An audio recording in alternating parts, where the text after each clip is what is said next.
तो है दोस्तों, अब ये बिहेवियरिज्म है, उस पे हम लोग लास्ट पार्ट होने वाला है। इसमें हम लोग उत्तर व्यवहार यानी पोस्ट बिहेवियरिज्म को पढ़ेंगे। तो अभी तक हम लोगों ने बिहेवियरिज्म को पढ़ा है। हमने देखा है कि कैसे 1945 के बाद बर्नवासी कांड के बाद बिहेवियरिज्म अस्तित्व में आता है और ये अब फैक्ट की बात करने लगता है। ये एम्पिरिकल मेथड की बातें आता है, अनुभविक पद्धतियों सामने लाता है, ऑब्जर्वेशनल मेथड को लाता है और ये बहुत सारी टेक्निक्स की बात करता है। अगर हमें किसी प्रकार का अध्ययन करना है तो इसमें सर्वेक्षण का है, सैंपल सर्वेइंग, ऐसे कुछ वेरियस प्रकार के टूल डेवलप करता है, जहाँ पर हम लोग चुनाव जो मतदान पैटर्न है या चुनाव में क्या होता है उसके बारे में पता कर सकते हैं। अब हम लोग, लेकिन क्या हुआ था कि एक समय ऐसा आ गया था कि जो बिहेवियरलिज्म है वो केवल और केवल फैक्ट पर ही फोकस करने लगा और वैल्यू को इसने एक प्रकार से दरकिनार ही कर दिया। तो धीरे-धीरे ये एहसास हुआ 1965 के बाद कि जो ये एफर्ट है बिहेवियरलिज्म का वो सही नहीं है। क्यों? क्योंकि जो पॉलिटिकल साइंस है उसे प्योर साइंस बनाने का जो सपना था वो पूरा कभी हो ही नहीं सकता है। क्योंकि पॉलिटिकल साइंस कभी प्योर साइंस बन नहीं सकती है। क्योंकि पॉलिटिकल साइंस में मानव व्यवहार का अध्ययन किया जाता है और मानव व्यवहार एक ऐसी चीज़ है जो हमेशा बदलती रहती है। ये स्थैतिक नहीं होती है। तो भौतिकी में तो अगर आप कोई नियम निकाल लेंगे तो वो चाहे आप अमेरिका में उसका प्रयोग करें या इंडिया में करें, बराबर रहते हैं। लेकिन जो चीज़ें सोशल साइंस होती है ये मानव व्यवहार से रिलेटेड होती है। तो अब मानव का व्यवहार परिस्थितियों के अनुसार बदलता रहता है। तो अब जो डेविड स्टन ही है जिन्होंने 8 फाउंडेशनल स्टोन दिए थे बिहेवियरलिज्म के, अब पोस्ट बिहेवियरलिज्म की बात करते हैं और कहते हैं कि अभी तक हम लोग केवल और केवल फैक्ट की बात कर रहे थे, अब फैक्ट प्लस वैल्यू दोनों की बात की जाएगी। और उनका मानना था कि एक्शन होगा और रिलेवेंसी पर इनका फोकस स्टार्ट होने लगा। तो चलिए देख लेते हैं कर्म एवं संगति। तो उत्तर व्यवहारवाद का अगला चरण है। एक प्रक्रिया, एक सुधार आंदोलन या नवीन दिशा है। इसे व्यवहारवादी, जैसे उत्तर व्यवहारवादी क्रांति भी कहा जाता है। उत्तर व्यवहारवादी क्रांति का जन्म व्यवहारवादी रूढ़िवादिता, जड़ता और दिशाहीनता के कारण हुआ। फिर 1960 के दशक में अमेरिकी समाज में बहुत उथल-पुथल रची। 1962 का क्यूबा का मिसाइल संकट आया, अश्वेतों का नागरिक अधिकार आंदोलन हुआ, परमाणु प्रसार, वियतनाम युद्ध, युवाओं की हिप्पी कल्चर हुआ। इनमें अमेरिकन सांस्कृतिक मूल्यों के विरुद्ध प्रति संस्कृति यानी काउंटर कल्चर की प्रवृत्ति ने अमेरिकन समाज को हिला दिया। तो क्या हुआ कि बहुत सारी उथल-पुथल हो रही थी अमेरिका में। जहाँ तो एक तरफ मिसाइल संकट था, दूसरी तरफ अश्वेतों का नागरिक अधिकार आंदोलन चल रहा था। अश्वेत अलग अड़े हुए थे। फिर वियतनाम पर वार चला था, जहाँ पर जो अमेरिकी सरकार है वियतनामियों को मारने के लिए पेस्टिसाइड का उपयोग कर रही थी। परमाणु प्रसार तो हो ही रहा था और युवाओं में एक नया कल्चर, हिप्पी कल्चर आया कि खाओ पियो ऐश करो, मजे करो और भविष्य के बारे में मत सोचो या कि क्या होगा क्या नहीं होगा। किसी प्रकार की नैतिकता या अन्य चीज़ों से दूर रहो, केवल खाओ पियो ऐश करो, बस ऐसा कल्चर आने गया। तो इससे क्या हुआ कि अमेरिका में जो सांस्कृतिक मूल थे उनके प्रति एक काउंटर कल्चर डेवलप हो गया था, वही हिप्पी कल्चर। व्यवहारवादियों के पास इन समस्याओं का कोई समाधान नहीं था। वो या तो तथ्य के संग्रहण, शुद्ध विज्ञान, तटस्थता पर बल देते थे।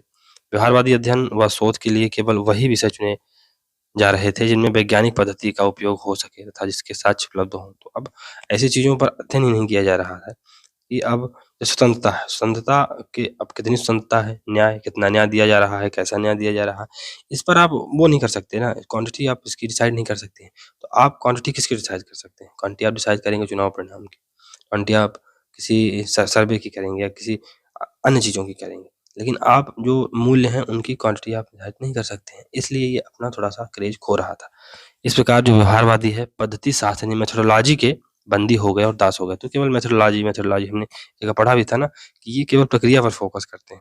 अगर प्रक्रिया सही है तो औचित्यता उस कार्य की इम्पोर्टेंट नहीं है। तो आप पुल बनाना है और पुल बनाना है तो ऐसा पुल बनाना है जो नियमों के साथ बने। बढ़िया उसमें अच्छा सीमेंट लगेगा, अच्छा उसमें लोहा लगेगा और बढ़िया प्रोसेस से जो है तो पुल बनाया जाएगा। लेकिन अब पुल कहाँ बनेगा? नदी में बनेगा या रेगिस्तान में बनेगा, तो इनसे इससे मतलब नहीं है। रेगिस्तान में बनाना है बना दो, प्रक्रिया सही रहे। तो ये थोड़ा-सा पद्धति पर ज़्यादा इम्पोर्टेंस देते हैं, ना कि उसकी रिलेवेंस पर।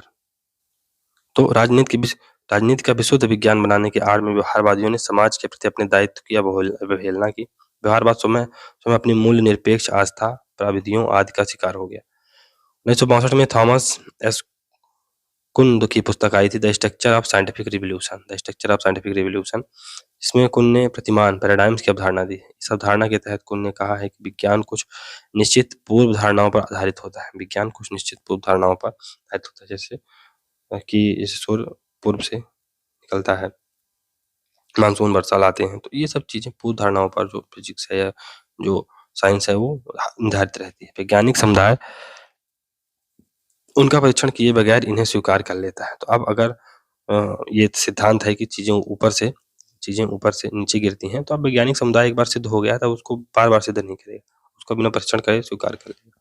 नए शोधकर्ताओं के प्रश्न व उनकी पद्धति इन्हीं पूर्वाधारणों द्वारा निर्देशित होती है। तो अब जो नए रिसर्चर्स आएंगे बिहेवियरिज्म में, वो कुछ चीजें अज्यूम कर लेंगे, जिससे क्या होगा, जो थ्योरी है और जो कॉन्सेप्ट है उस पे क्या होगा, डिफरेंशिएशन होगा कि आप थ्योरी कुछ कर रहे हैं और एक्शन कुछ आ रहा है, रिजल्ट कुछ और आ रहा है। कुन इसे प्रतिमान कहते हैं। नए शोध और तथ्यों द्वारा इन प्रतिमानों को बदला जाना चाहिए। कुन ने इन तर्कों से व्यवहारवादियों द्वारा मान्य सत्यापन सिद्धांत खंडित हो गया, जिससे अनुभविक सिद्धांत की नींव हिल गई। व्यवहारवाद की तरह उत्तर व्यवहारवाद का प्रणेता भी डेविड स्टर्न ही है।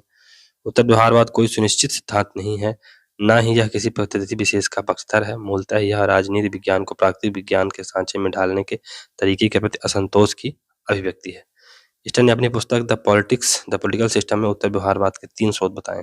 पहला, राजनीति विज्ञान को प्राकृतिक विज्ञान बनाने के प्रयत्नों के प्रति असंतोष, भावी समस्याओं का समाधान ढूंढने की उत्कृष्ट इच्छा और एक बौद्धिक प्रवृत्ति तथा राजनीतिक वैज्ञानिकों के समूह के रूप में संचालित आंदोलन।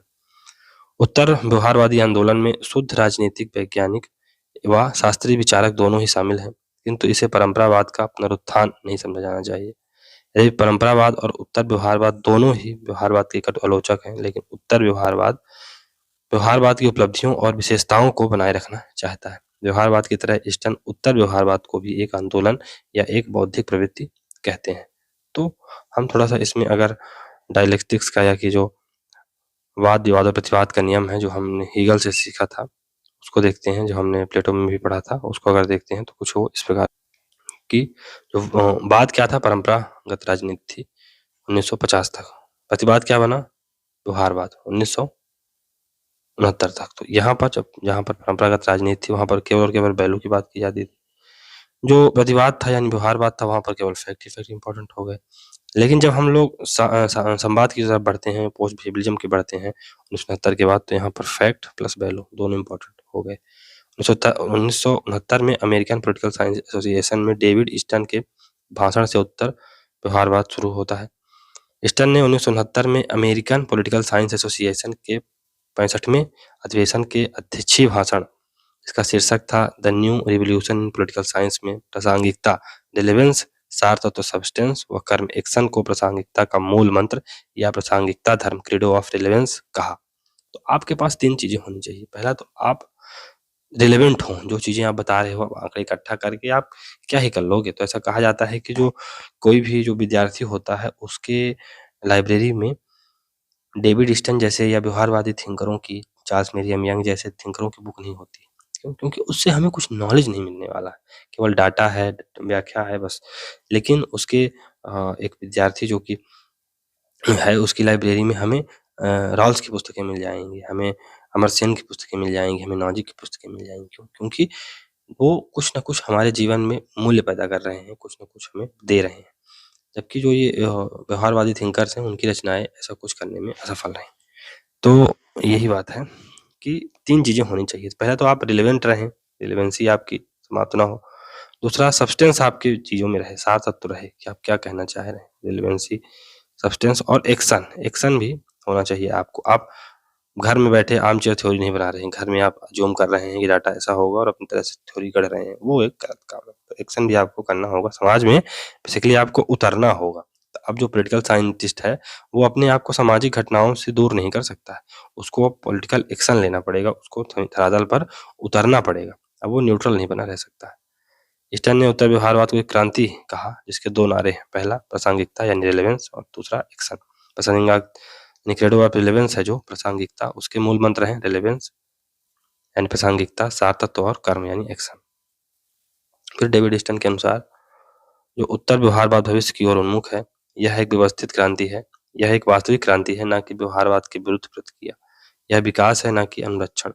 आगे की दिशा में कदम है, ना कि पीछे हटने की प्रवृत्ति है। उत्तर व्यवहारवाद का संशोधन है, खंडन नहीं। तो अगर पोस्ट बिहेवियरिज्म आया तो आप ये नहीं सोच सकते हो कि जो पोस्ट बिहेवियरिज्म है ये एज अ मतलब कि जो पोस्ट बिहेवियरिज्म है ये बिहेवियरिज्म है उसका खंडन करेगा, नहीं। ये उसमें एक संशोधन है, अमेंडमेंट मात्र है। उसको ये उसमें उसको फिर से खंडन नहीं करता है, उसका विरोध नहीं करता। फिर उत्तर व्यवहारवाद का ही संशोधन है, खंडन नहीं है। यह व्यवहारवाद का विस्तार है, अस्वीकृति नहीं है। व्यवहारवाद में सुधार आंदोलन है, इसमें शास्त्रीय यानी परंपरावाद और व्यवहारवाद दोनों के गुण हैं। यह परंपरावाद का पुनरुत्थान भी नहीं।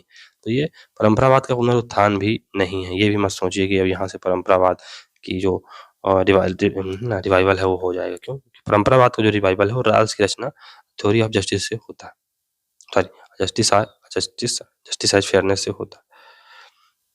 फिर उत्तर व्यवहारवाद की 7 मूल मान्यताएं हैं। अब जो क्रेडो ऑफ रेलेवेंस है या उत्तर व्यवहारवाद है उसकी अब 7 मूल मान्यताएं हैं। स्टर्न द्वारा इनको वर्णित किया गया। तो इसमें अब ये तकनीक की बजाय सार तत्व यानी substance must preside over technique, यानी उत्तर व्यवहारवादी तकनीक की अपेक्षा समकालीन ज्वलंत समस्याओं के समाधान को महत्वपूर्ण मानते हैं। व्यवहारवाद शोध की स्पष्टता पर बल देता है, जबकि उत्तर व्यवहारवाद प्रासंगिकता पर।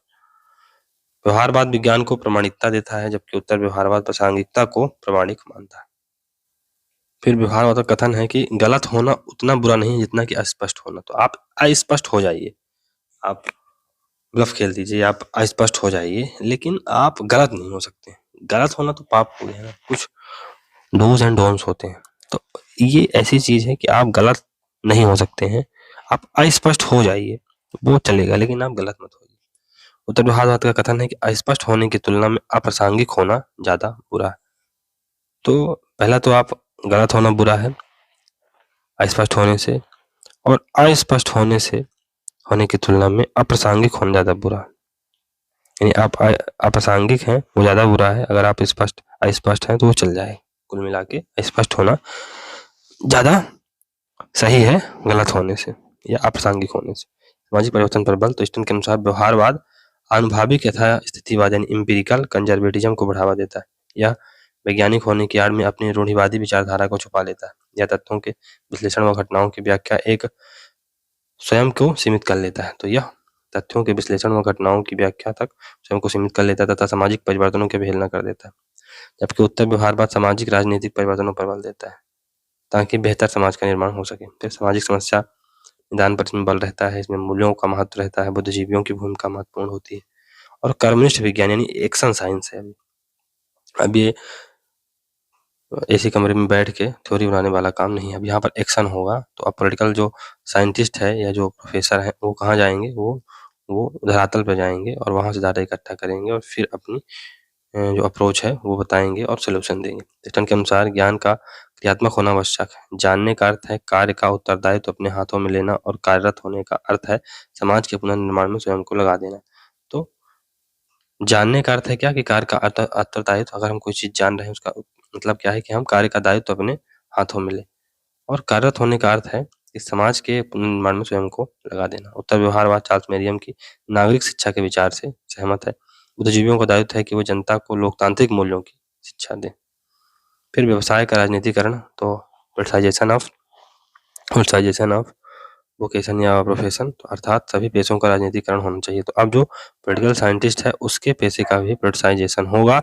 अब वो ये नहीं कह सकता है कि नहीं जो पॉलिटिकल साइंटिस्ट है या जो प्रोफेसर है ये नहीं कह सकता है कि अरे मैं तो कुछ बोलूंगा ही नहीं इस मुद्दे पर। नहीं, आपको बोलना पड़ेगा। तो चौतरफा राजनीति संकटों का समाधान अकेला राजनीति विज्ञान ही नहीं कर सकता, अतः सभी सामाजिक वैज्ञानिकों को आगे आना होगा। इसलिए स्टर्न सामाजिक विज्ञानों की एकता और अंतः अनुशासनात्मकता को पुनः अपनाने का विचार रखता है। माइकल हेंस व थियोडोर एल बेकर के अनुसार 1970 के बाद का व्यवहारवाद संश्लेषणात्मक एवं बहुपद्धति विज्ञानात्मक है। उन्होंने व्यवहारवादी विकास को एक द्वंद्वात्मक प्रक्रिया यानी डायलेक्टिकल प्रोसेस वाद प्रतिवाद संवाद के रूप में अभिव्यक्त किया है। इसने माइकल हेंस एवं थियोडोर एल बेकर ने प्रथमवाद की स्थिति उन परंपरावादियों की रही जो 1950 तक व्यवहारवादियों से झगड़ते रहे। ईस्टर्न ने प्रतिवाद यानी एंटीथेसिस अर्थात व्यवहारवाद की 8 विशेषताएं बताई। इस प्रतिवाद की स्थिति का आरंभ 1920-30 में होता है, जबकि स्टुअर्ट राइस और हेराल्ड लासवेल ने परिणात्मक पद्धतियों को प्रारंभ किया। अभी संश्लेषणात्मक विकास की तृतीय अवस्था संवाद चल रही है, जिसे हैंस व बेकर ने बहुपद्धति विज्ञानवाद यानी मल्टी मेथोडिज्म कहता है। रॉबर्ट हल ने कहा है कि व्यवहारवादी मनोदशा मूड की परिसमाप्ति डिवाइस हो चुकी है। व्यवहारवादी मूड की परिसमाप्ति हो चुकी है। व्यवहारवाद अनुशासन के मुख्य निकाय में आत्मसात हो चुका है या हो जाएगा। व्यवहारवादी मनोदशा अदृश्य हो जाएगी, इसलिए नहीं कि वह असफल हो गई है, बल्कि इस कारण कि वह सफल हो गई है। एक पृथक किंतु न्यूनाधिक संप्रदाय के रूप में कुछ कुटबंदी का रुख किए रहना पर अपनी शक्ति का स्वयं शिकार हो जाएगी। तुलना तो परंपरावाद, इसमें तथ्य मूल्य अंतर संबंधों की बात की जाती है।